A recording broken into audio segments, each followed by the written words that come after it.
ఒక చారిత్రాత్మకమైన విజయం సాధించిన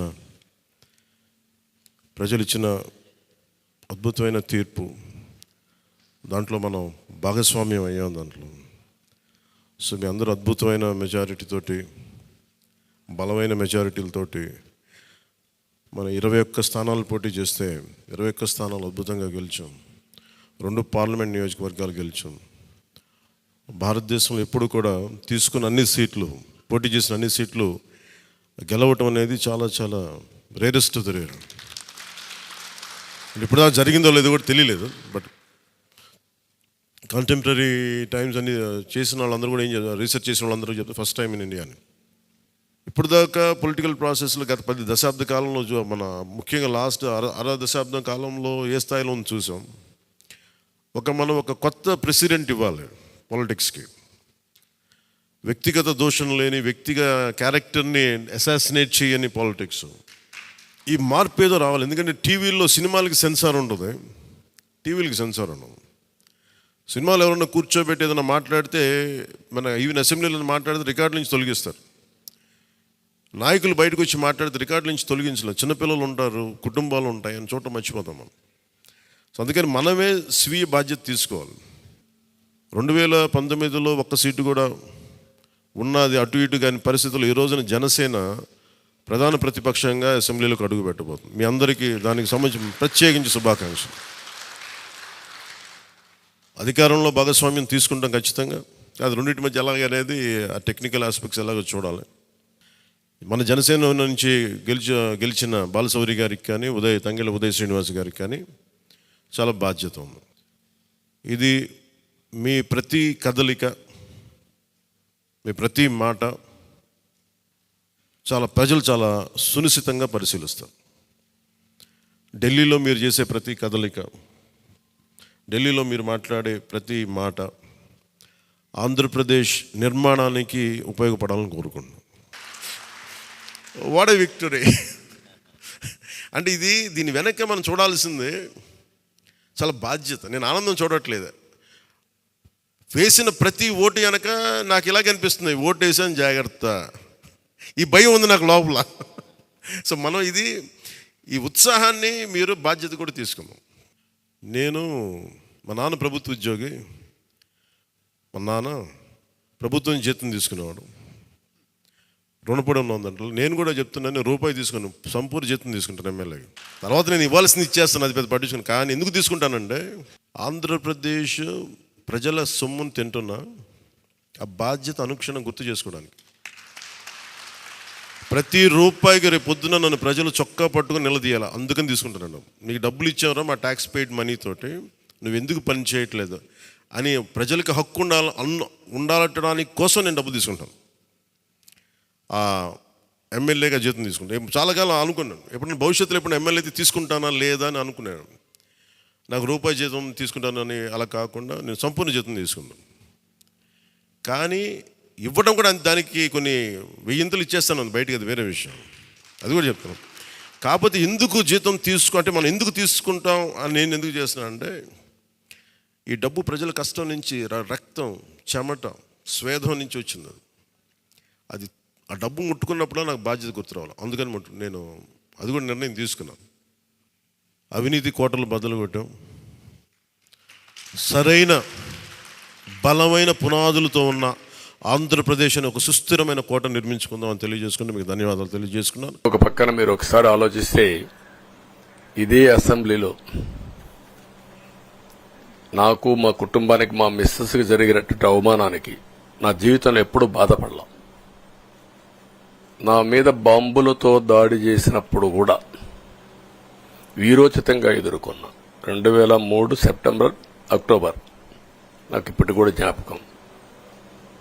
ఆ రోజు నా మీద బాంబులు చేసినప్పుడు చాలా ఒక పానిక్ రియాక్షన్లో కూడా నేను భయపడలేదు.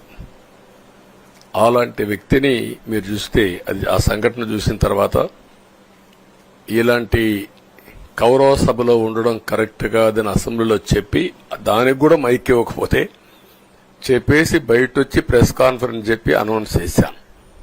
మళ్లీ క్షేత్రస్థాయిలో గెలిచి అసెంబ్లీని గౌరవ సభ చేసి అసెంబ్లీకి ఎంటర్ అవుతానని చెప్పాను.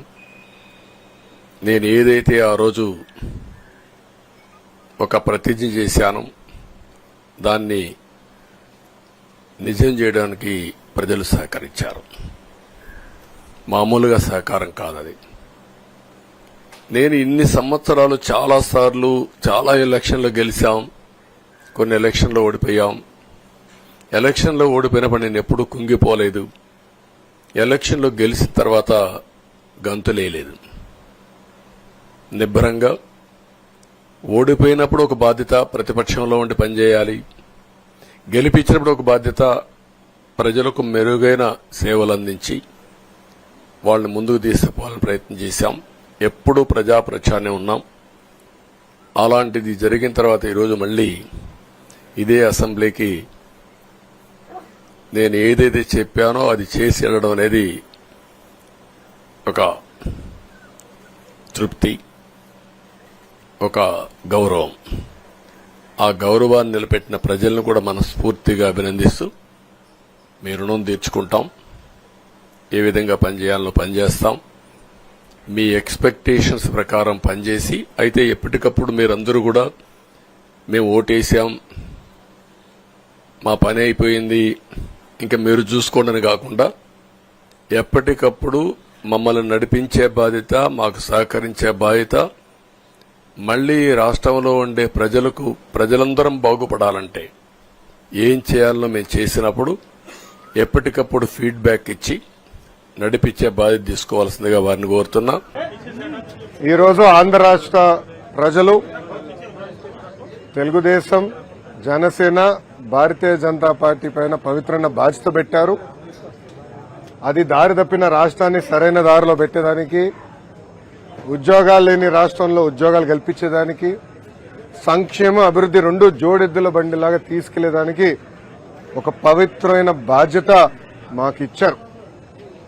ఆ బాధ్యతను నెరవేర్చడానికి ఆర్నిసలు మేము అందరం కష్టపడతాం, కలిసికట్టుగా పనిచేస్తాం. ఆంధ్ర రాష్ట్రానికి పూర్వ వైభవం తీసుకొచ్చే బాధ్యత ఈ మూడు పార్టీలు కలిసికట్టుగా చేస్తాయని ఆంధ్ర రాష్ట్ర ప్రజలందరికీ నేను ఈరోజు తెలియజేస్తున్నాను. ప్రత్యేకంగా మంగళగిరి నియోజకవర్గానికి వచ్చేగల 1985 తర్వాత మంగళగిరి నియోజకవర్గం పైన పసుపు జెండా ఎగరలేదు. తెలుగుదేశం, జనసేన, భారతీయ జనతా పార్టీ నాయకులందరూ కృషితో ఈరోజు 91,000 పైచిలుక మెజార్టీతో నేను గెలుస్తాం జరిగింది. ఇది ఈరోజు నాకున్న సమాచారం మేరకు ఆంధ్ర రాష్ట్ర చరిత్రలో 3వ స్థానంలో ఈ మెజారిటీ ఉంది. ఈ ఎన్నికల్లో అన్ని రికార్డులు సృష్టించింది తెలుగుదేశం, జనసేన, భారతీయ జనతా పార్టీ కూటమి. మొదటి స్థానంలో పల్లా శ్రీనివాస్ గారు, మా గాజువాక నాయకుడు, శాసనసభ్యుడు 95,000 మెజారిటీ గెలిచారనేది నాకు సమాచారం.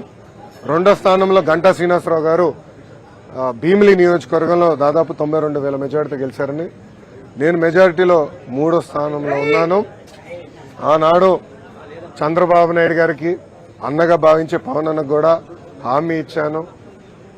ఎవరు ఊహించిన మెజారిటీతో నేను మంగళగిరి గెలిచి కానుక కింద ఈ సీట్ ఇస్తానని హామీ ఇచ్చాను.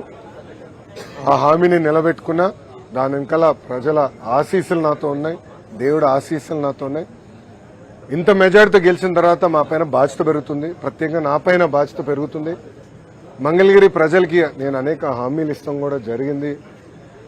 గత 5 సంవత్సరాలుగా వాళ్ళకి అనేక సంక్షేమ అభివృద్ధి కార్యక్రమాలు చేస్తాం కూడా జరిగింది. వచ్చే 5 సంవత్సరాలు వాళ్ళకి అనేక పనులు చేయాలి, ఇచ్చిన హామీలు నిలబెట్టుకోవాలి.